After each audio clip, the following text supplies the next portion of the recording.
Good morning, ladies and gentlemen. Good morning and welcome back to the Universities Australia 2025 Solutions Summit.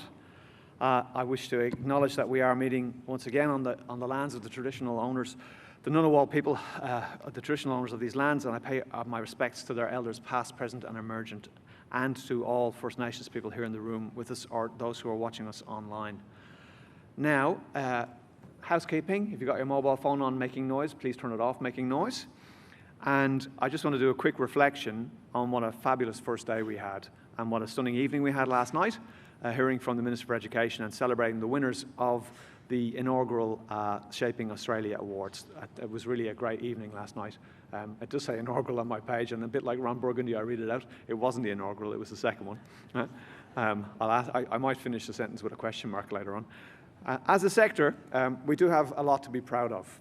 And last night we were reminded of the tangible ways in which our universities and the people who work within them are making Australia stronger, safer and more successful through teaching, through research and through community service and engagement. So congratulations again to all of those winners, and thank you all for what you do, and thank you for the members of the public and those who are in the room here tonight who actually voted for those People's Choice Awards as well. Now we have another very big day ahead of us, starting this morning with the opposition address from the Shadow Minister for Education, Senator the Honourable Sarah Henderson. Senator Henderson, very welcome here today. We're looking forward to hearing from you. Just please, folks, do bear in mind that Senate estimates are in full swing and there's a federal election on the horizon, and we do appreciate the Senator taking the time to be with us here today. So please join me in welcoming Senator Henderson, the Shadow Minister for Education, to the stage.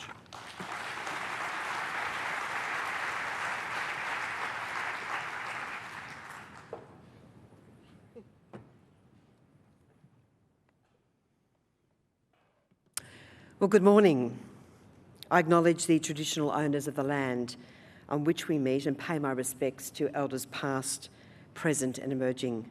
I also acknowledge the Chair of Universities Australia, Professor David Lloyd, CEO Luke Shea, Chancellors and Vice-Chancellors. Thank you for your leadership and for bringing us together at this critical juncture for the university sector in Australia. I begin by celebrating the great work of Australia's universities, like the extraordinary achievements of educators, researchers and innovators commended in last night's Shaping Australia Awards. From RMIT's ingenious use of coffee waste to strengthen concrete by 30%, to the University of Sydney's life-changing research in serial rust diseases, to UNSW's point-of-care molecular testing for remote Indigenous communities. Universities matter. These projects provide a glimpse into the world-class teaching, research and innovation which defines our universities when they are at their very best. The Coalition is determined to ensure your sector is at its very best in everything you do. Today, with a federal election about to be called, I am pleased to outline some of the Coalition's priorities for Australian universities. They are founded on one key principle, that Australian students must come first. In everything you do, the 1.1 million Australian students you serve must be first and foremost. In student satisfaction, teaching excellence, vibrant campuses which foster a love of learning, and high-value degrees which provide real and meaningful employment outcomes. To put students first, universities must be governed by strong and principled leaders who run their institutions efficiently, transparently, and with integrity. To put students first, universities must be able to operate with certainty and plan for the long term, free from day-to-day government intervention and policy chaos, overseen by a tough and feared regulator which enforces the highest standards when required. To put students first, research must be in the national interest, and universities must treat every taxpayer-funded research dollar as precious. To put students first, universities must be a safe place for everyone, including Jewish students and staff. These are the priorities of a Dutton government. As publicly funded institutions established to advance the lives of young Australians and our nation, putting students first must be your mission. In the 2 years since I first addressed your summit, we expected bumps along the road, but this has been one wild ride. I don't think anyone could have imagined what was to come. The Albanese government launching from crisis to crisis, leaving higher education providers in considerable turmoil. Regrettably, the government opened the floodgates to record levels of international students, fueling the housing crisis, and then hit the sector with a botched student cap which has caused real damage to regional universities. In the face of a weakness of leadership from Prime Minister Albanese and his Education Minister, who took no action against the encampments, the classroom invasions and the building occupations, an anti-Semitism crisis unfolded at some Australian universities. So serious on one campus that extremist members of Hitzbat Tahrir were permitted to menace students under the false cloak of academic freedom. 3 million Australians have been hit with skyrocketing student debt fuelled by Labor's cost of living crisis and economic mismanagement, which even after a change to the indexation formula is still up by 11.1% since the government was elected. Contrast this with the former coalition government's strong economic management, when low inflation meant indexation averaged just 1.7% per annum. There were high hopes for the university's accord. However, it is now clear the Minister outsourced much of the heavy lifting to Professor O'Kane and her panel, which has resulted in a grab bag of policy announcements and uncertainty as to the road ahead. Consider, for instance, the prac payments, discretionary grant programs where you are being asked to means test students. Universities are not Centrelink offices. I think it's fair to say the university sector has suffered a loss of community trust throughout the term of the Albanese government. The government's weak leadership, chaotic policy agenda, and lack of consultation on the issues which matter have not helped your cause. If elected, a coalition government will work with you, not blindside you, to get universities back on track and provide you with the certainty and stability that you deserve. We understand that universities are big and complex organisations, but they have not enjoyed a strong track record, always in supporting students. Too many times, students have been left high and dry. That's why we advocated for a national student ombudsman, a key part of our focus to put students first and ensure universities were fulfilling their obligations to give their students the best learning experience. We are pleased the government has adopted this coalition initiative, and we will work closely with the Office of the Student Ombudsman to guarantee its success. We have strongly backed the government's gender-based violence code as an important mechanism to combat the alarming level of sexual harassment and assault on campus and in student accommodation. Campus safety is paramount, so too is student success. That is why we will reinstate the 50% pass rule, because we don't believe there are enough safeguards to protect struggling students from leaving university with no qualification and a large student debt. We are open to good ideas. I commend UTS Chancellor Catherine Livingstone's call for universities to sponsor an independent and professional career counselling organisation. It is a minefield. School leavers must be able to access better advice about their work and study options. If a coalition government is elected, we will ensure universities are more transparent and accountable to the students they serve. We will consider ways to better shine a light on the sector, such as an Australian Universities Performance Index, to provide prospective students and their families with transparent, easily accessible information on key aspects of a university's performance, from completion rates to student satisfaction to course quality to cost. As a parent, I can attest to the complexity of navigating the university system. For school leavers or those seeking to reskill or upgrade their qualifications, just working out to which course to apply is a challenge. So rather than judge universities on the research dollars they generate, which drives international students and global rankings, let's focus on homegrown performance. This reform will drive competition, lift teaching standards, and ensure students make informed choices about their education.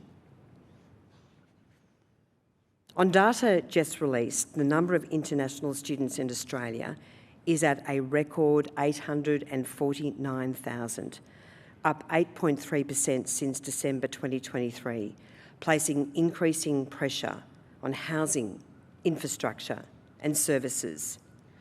The uncontrolled surge of international students is a direct result of Labor's Big Australia policy, an immigration mess.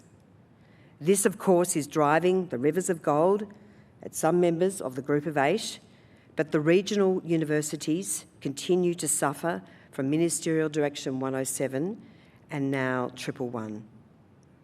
At one Group of Eight university, where foreign student revenue was $1.45 billion in 2023, international students comprise 50% of the total student population.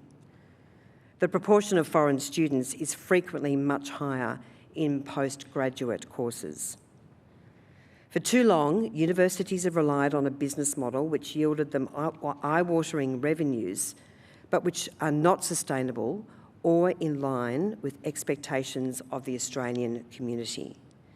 This has not been good for our country or for the education outcomes of Australian students. We need to get the balance right. Every country has a responsibility to run its migration program in the national interest. As Catherine Livingstone said yesterday, we persist with offering opaque and inflated claims of our direct impact. For the community, we've been focused on optimising our own economics with ever-increasing numbers of international students, with an apparent tin ear to community concerns on the perceived impact of immigration on housing availability and affordability. As we have announced, we will deliver a tougher student cap than what is proposed by the government, focused on excessive numbers of foreign students in metropolitan cities, particularly Melbourne and Sydney, where 2/3 of foreign students live and study. But our approach will ensure you have long-term certainty, underpinned with proper consultation, with special consideration for the regions where foreign students are integral to local economies. We will have more to say in the coming weeks. We recognise your concerns about university funding. On the upside, we have announced an extra 100 Commonwealth-supported places per year for medical students in 2026 and 2027, increasing to 150 places per year from 2028. We will ensure that more GPs go to the places most in need in rural and regional Australia. In the December 2024 MYEFO, the government announced 2 new funding streams: needs-based and managed growth funding. As many of you have raised, it is difficult to assess what this means in practice. Australian schools receive needs-based funding. The Coalition, of course, has guaranteed the Commonwealth's 10-year school funding agreements, delivering billions of dollars in additional funding to public schools. But what needs-based funding means in a university context is less clear, as is managed growth, given the government is forecasting another 1 million students by 2050 without any modelling, at least any modelling that's been made public. What matters most is that students are university ready, if that is the path they choose, which is why we are determined to raise school standards by getting back to basics, delivering explicit instruction and other evidence-based teaching methods in every classroom. With 1 in 3 students failing NAPLAN, these reforms really matter. We do know the National Priorities and Industry Linkage Fund and Innovative Places have been abolished, and the Higher Education Partnerships and Participation Program and the Indigenous Student Support Fund will be subsumed. The Coalition will assess these funding changes against a clear set of principles. Will this support the quality of teaching and learning, labour market needs, equity access so all Australians can aspire to a university education, student success, including completion rates and employment outcomes, innovative models of education delivery, and transparency and performance accountability? But the hard work you would expect a government to undertake is being sent to the Australian Tertiary Education Commission. Surely this is core business for the Minister and the Department, so why is this being outsourced? The ATEC tells us this government doesn't know what to do. There's no proper understanding of ATEC's role, no legislation, and yet it is set to commence in 3 months' time. I might add the appointment of the Jobs and Skills Australia Commissioner as one of the interim ATEC commissioners is concerning, given the potential conflict of interest. Certainly, we see no compelling case to proceed with the ATEC because this is another layer of education bureaucracy at a significant cost, which will not take our universities forward. It certainly does not add value to students. The Coalition's position on job-ready graduates has not changed, but in line with what our legislation said we would do, we will review these arrangements, a review which was meant to have happened in mid-2022. In the education portfolio, Labor has undertaken at least 19 separate reviews, except for this one. In kicking the can down the road, Labor has not only left universities hanging, but broken its core election promise on university funding.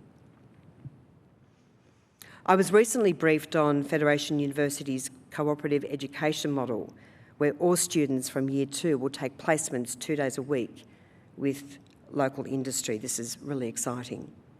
A genuine partnership which brings together paid work with the industry and seeks to build regional workforces. There are many great stories of how universities are working with industry to provide the best opportunities for graduates.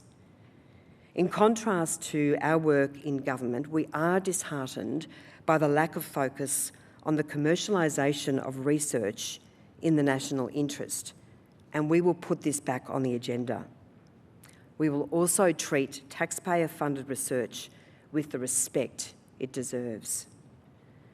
In removing ministerial discretion from some, and not all, Australian Research Council grant programs, the government has absolved itself of its responsibility to safeguard precious taxpayer funds in the interest of all Australians. We will seek to reverse this decision because under our Westminster system of government, the buck stops with the government of the day and not an unelected board.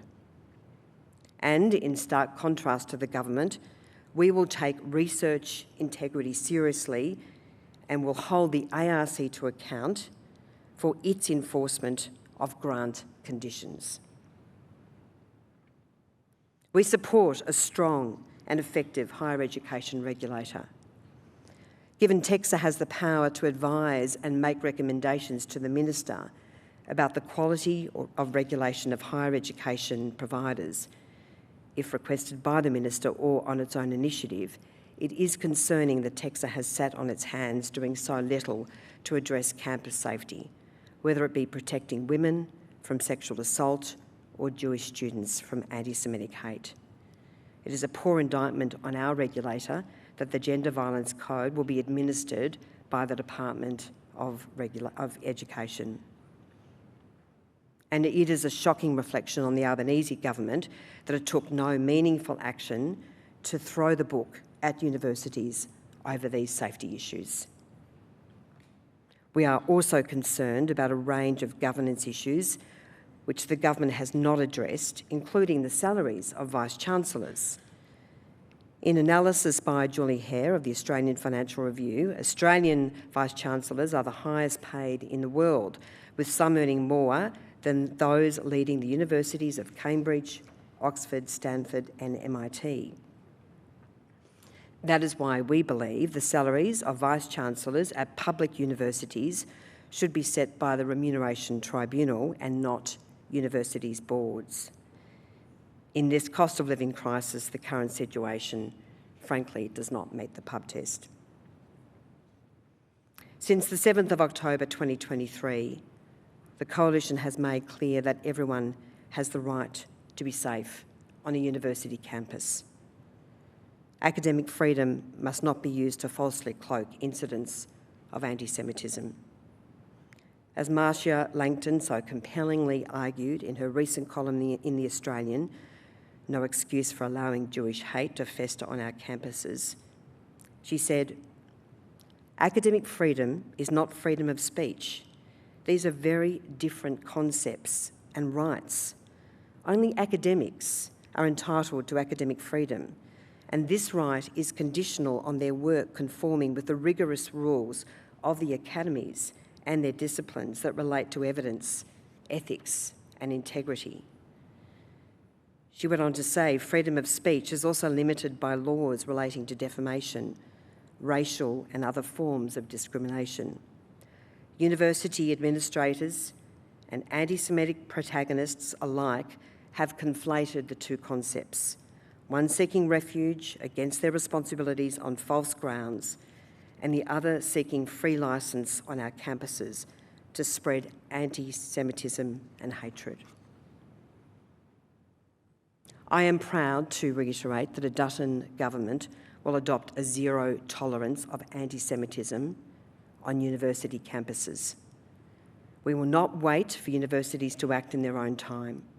We expect all universities to fully cooperate with a new, dedicated anti-Semitism task force led by the Australian Federal Police and other agencies. While we appreciate the Vice-Chancellor's agreement to adopt a definition of anti-Semitism, this has come too late. So much damage has been done.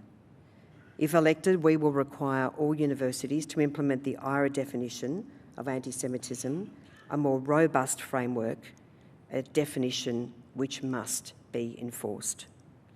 We will also implement a national higher education code to prevent and respond to anti-Semitism.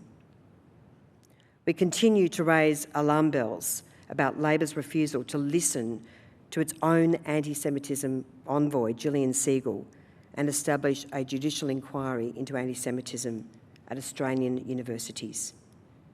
We will leave no stone unturned, including amending the Fair Work Act if required. I am inspired by the words of Ben Sass, the President of the University of Florida, who said, "We will always defend your rights to free speech and free assembly. But if you cross the line on clearly prohibited activities, you will be thrown off campus and suspended. That means a 3-year prohibition from campus. That's serious. We said it We meant it. We enforced it. We wish we didn't have to, but the students weighed the costs, made their decisions, and will own the consequences as adults. We're a university, not a daycare. We don't coddle emotions. We wrestle with ideas. Ladies and gentlemen, universities matter, but universities run in the best interests of their students really matter. If I am given the honour of being the next Minister for Education, I look forward to working closely with you, with certainty, not ambiguity, to share in this crucial mission. Thank you.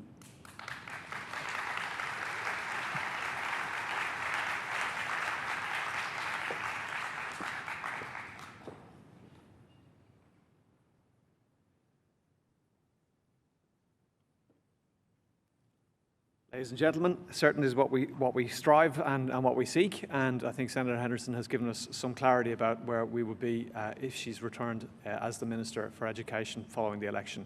I'd like to thank the Senator for taking the time out of a very, very busy schedule, and I'm going to run after her, so make sure I can get her safely into our car so she can go back up to Senate estimates. But please join me again with thanking Senator Henderson.